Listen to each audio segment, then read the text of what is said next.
Nos familles, nos liens. Sur la première, un voyage dans l'histoire calédonienne, préparé et présenté par Fanny Thor.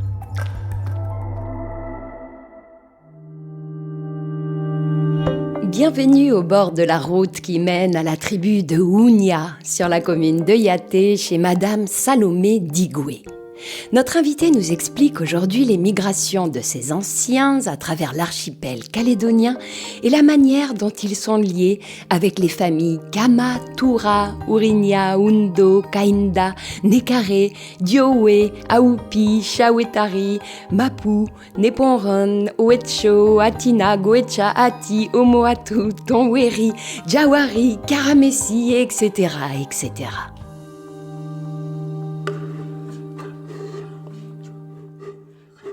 Ajia kuisa chimbiri kerena keresha maran ekhweri kamia. Le grand-père paternel de Salomé Digoué se prénommait Prosper et vivait à Ounia. Il avait épousé Flore Brunoko Toura, une jeune femme issue de la tribu de Borendi, située à Thio, la commune voisine la plus rapide à relier en pirogue à l'époque depuis celle de Yaté. Mais avant que son clan ne devienne un des plus grands du sud-est de la Nouvelle-Calédonie, il semble qu'il ait été originaire de sa côte ouest, où vivent toujours leurs descendants, des lignées Asao et Karamessi. Karamessi, Amoulpari, puis Asao à la fois. Ça, nous, on vient de l'autre côté. C'est le voyage, ils sont venus, ils ont fait ça, ils sont arrivés là. Parce qu'ils sont partis pour prendre la religion. C'était la religion qui a fait qu'il y avait de l'eau là. Et puis arrivé là-haut, puis quand ils sont revenus, arrivé ici, ça fait que le grand chef, l'histoire à nous, c'est l'histoire de mon clan. Ils sont arrivés à la tribu là. Et puis comme nous on dit à la langue, voilà, c'était comment là, le machin d'un bateau, l'ancre. Et puis, c'est le chef de là qui a jeté l'encre à eux, là. C'est comme ça qu'ils sont restés. C'est comme ça, eux, ils vont rester. Après, la moitié sont restés, la moitié sont partis pour ramener la religion là-bas jusqu'à Tio. Voilà, c'était comme ça, l'histoire. C'est ça que les gens me disent, moi, c'est l'histoire, c'est mon histoire, ça.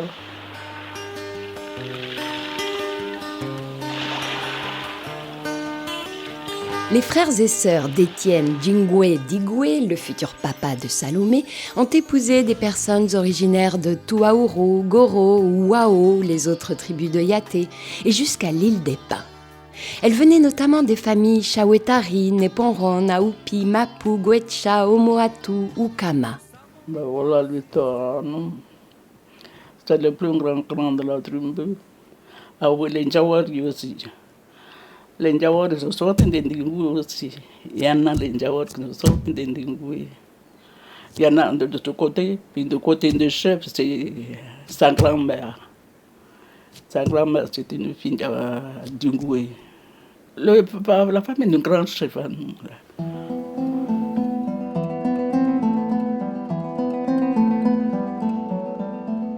Étienne Jingwe Digoué était un grand bâtisseur, qu'on surnomma d'ailleurs Travaux. Il œuvra à la construction des églises de Lilouin et de Ounia, à celle de la maison commune de sa tribu et à de nombreuses habitations. Il savait aussi bien manier les matériaux modernes que travailler traditionnellement le bois pour fabriquer par exemple les pirogues nécessaires au déplacement de sa famille. Il montait vers Mamie, là, au fond, là, où couper les bois. Les gros bois, puis après, quand le mauvais temps, la rivière monte, puis il n'y a pas de moyen de locomotion, ils amènent ça à la rivière, jusqu'en bas, la sortie. Mais c'est lui qui a fait la pirogue. C'est lui qui a construit. C'est dommage que les gens là, ils n'ont pas profité pour voir là, comment on fait les pirogues. C'est lui qui a fait. Il y avait deux avant, il y avait un avant, puis c'était machin, il a refait encore un autre. Et puis voilà, quand il a refait un autre, il a été coupé le bois. C'est pas tout le monde de la tribu, c'est la famille. Tout le monde sont partis pour tirer le bois de là, voilà. Puis après, il a fait un deuxième pirogue. C'était moi, je préfère les pirogues, un bateau à moteur. Parce que les bateaux à montagne, ils me bousculent dans le pédon, ça suit les vents, on suit les vents.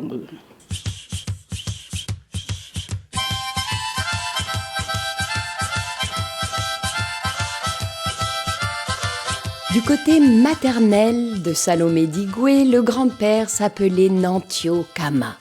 Il s'était installé à la tribu de Borendi sur la commune de Thio pour des raisons professionnelles et y était resté ensuite toute sa vie au sein de la famille de son épouse, la demoiselle Rosalie Neuata Kainda. Mais il est de Urué, la tribu de Urué, c'est avec un canal. La dernière tribu, puis on traverse ce canal-là. Oui, lui, il est né là. Ça fait qu'il est parti se marier à la tribu de Borendi, par là, Kotoumli. Là, on a fait notre embauche dans l'Oche, tout le. Et puis après, je demandais à Petit de mais comment ça se fait que le vieux, là, il a été à Borendi, la tribu.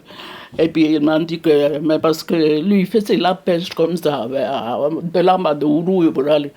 Il est arrivé à Borendi, il est resté là, puis ça fait que le chef de Borendi lui a donné une femme.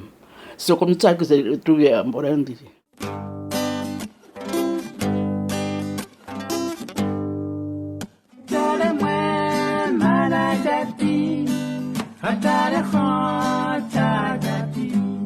Nantio Kama et Rosalie Neuata Kainda eurent ensemble la future maman de Salomé, Thérèse Tchébewen. Ils donnèrent aussi la vie à plusieurs filles et à un garçon seulement. C'est pourquoi aujourd'hui, très peu de personnes, si ce n'est plus aucune, portent encore le nom de Kama. Ma maman, son frère, ils ont un seul frère, il a que des sœurs seulement. Ça fait que les sœurs sont mariées avec, je ne sais pas si tu connais les familles Ourinya, Undo, Kainda, Nekari. C'est tous les filles qui ont donné. Mais du côté de garçon, il n'y a pas. C'est toujours là, il n'y a pas. Jusqu'à maintenant, il n'y a pas. Sauf ça, quand il y a les coutumes, c'est les enfants des filles qui viennent faire les machins des oncles maternels. Quand c'est nous, quoi, mes frères, ça, là, mais c'est eux qui viennent.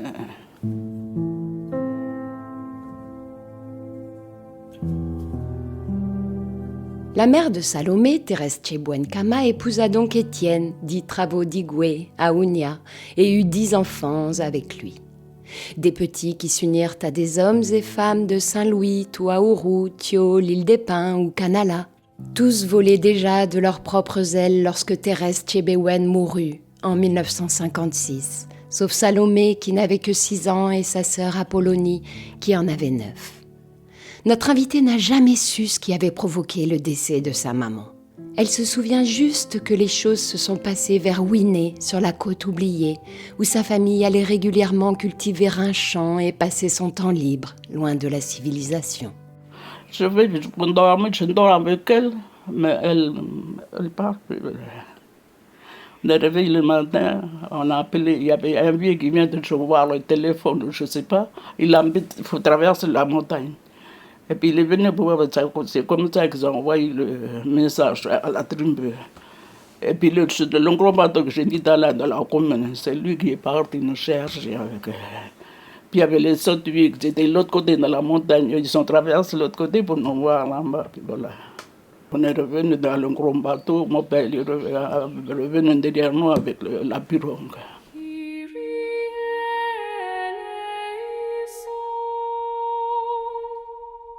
Salomé Digwe partit à l'internat de la mission catholique de Touaouro, où elle apprit auprès des religieuses leurs règles pour coudre, cuisiner ou faire le ménage jusqu'à la fin de son adolescence. Sa grande sœur Apollonie fut, elle, envoyée dans un autre établissement, à Ponériouin, où leurs cousines, les sœurs Judith et Salomé, officiaient alors. Comme on a une grande cousine, mais elle était une bonne sœur. C'est elle qui fait le cours ménage. Ça fait que ma grande sœur est partie là-bas avec elle pour faire l'école avec elle, la couture aussi. Elle sert Judith, Ndingoué. Oui, parce que dans ma famille, j'ai 3 bonnes sœurs. Il y avait sœur Judith, sœur Salomé, que j'ai pris son nom à elle, et puis sœur Ngambi. Les deux, la Salomé et Ngambi, sont 2 sœurs, à part Judith, c'est la cousine. C'est tous les papas, c'est les frères. Ça fait que ils sont partis, puis ça, eux, ils restent là-bas tout le temps parce qu'il y a moyen de locomotion pour revenir, tout ça là. Mais c'est bon, nous là, on peut revenir le week-end parce qu'on est là sur place.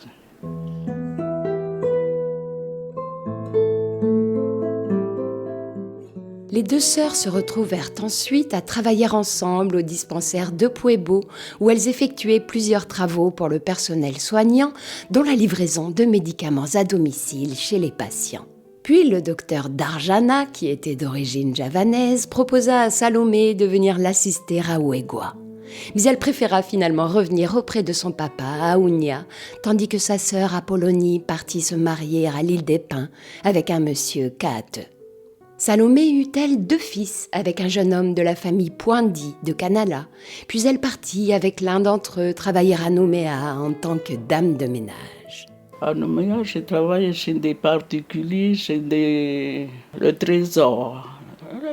J'ai fait le ménage le soir là. Mais il y a beaucoup d'endroits, j'étais au Arkal, là-bas où il y a tous les avions qui sont en réparation. J'étais là, et puis j'étais avec machin du tribunal, comme président du tribunal. Quand j'ai travaillé à Nouméa, j'étais, je ne sais pas si vous voyez le foyer Bethany, mais voilà, je suis restée là. J'étais restée avant chez mon frère, puis après de là, je suis partie, je suis restée là-haut, comme j'avais un fils. Puis je suis restée comme il fait l'école à côté, sur l'eau, Frédéric sur l'eau.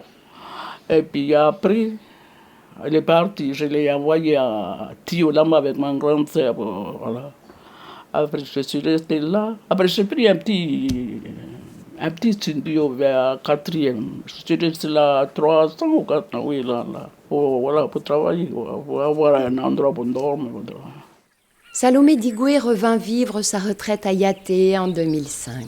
Elle profitait du ramassage scolaire pour prendre le bus qui l'emmenait vers un grand champ dont elle s'occupait, jusqu'à ce qu'elle se blesse à Nouméa, après avoir glissé sur le couvercle d'une barquette en plastique qui avait été jetée sur le trottoir. C'est comme j'ai tombé, j'étais à Nouméa faire les courses. J'ai parti, il y avait une poubelle qui était à Caprio, là. Il y avait une poubelle qui était là-bas, et puis la personne, elle a jeté une barquette. Ça fait que c'était le couvercle. Ça fait que j'ai tombé, j'ai tapé le dos. Puis j'ai un problème de dos, maintenant je ne peux pas.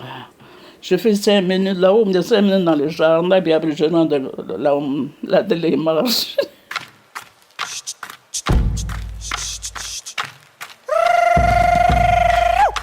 La famille Digoué compte de nombreuses personnes aujourd'hui connues en Nouvelle-Calédonie.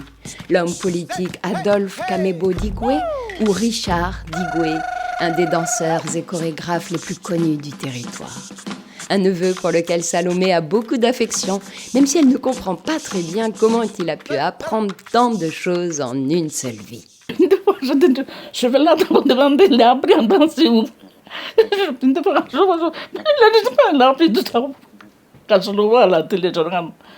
Mais là, je ne sais pas, il a appris tout ça où? Là, il était à l'école là. Parce que lui et sa maman, ils ont été sur Yaté là. Après l'école là, après il est parti sur nous, mais peut-être il avait déjà voilà. Ça fait que quand il fait tout ça, mais je le vois, mais je ne sais pas comment il a fait, voilà. Il était, voilà, ça, il arrive tout seul. En mars 2026, Salomé Digoué a perdu sa grande sœur Apollonie. Elle n'a pu se rendre à son enterrement du fait de l'absence alors de liaisons aériennes ou maritimes entre la Grande Terre et l'île des Pins. Elle s'occupe d'un petit potager le long de la maison où elle vit aujourd'hui seule, aidée par 2 de ses 5 petites filles qui résident non loin. Son quotidien est rythmé par ses soins médicaux et par les visites de ses fils et petits-enfants, notamment lorsqu'ils viennent participer à des travaux coutumiers à Ounia. Elle aime avoir ses proches autour d'elle, mais apprécie aussi la tranquillité de sa solitude.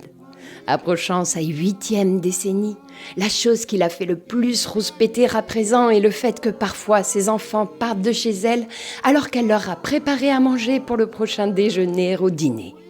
Que les choses soient claires, il faut rester chez grand-mère Salomé un peu plus longtemps, juste le temps du partage d'un repas de plus, tous ensemble.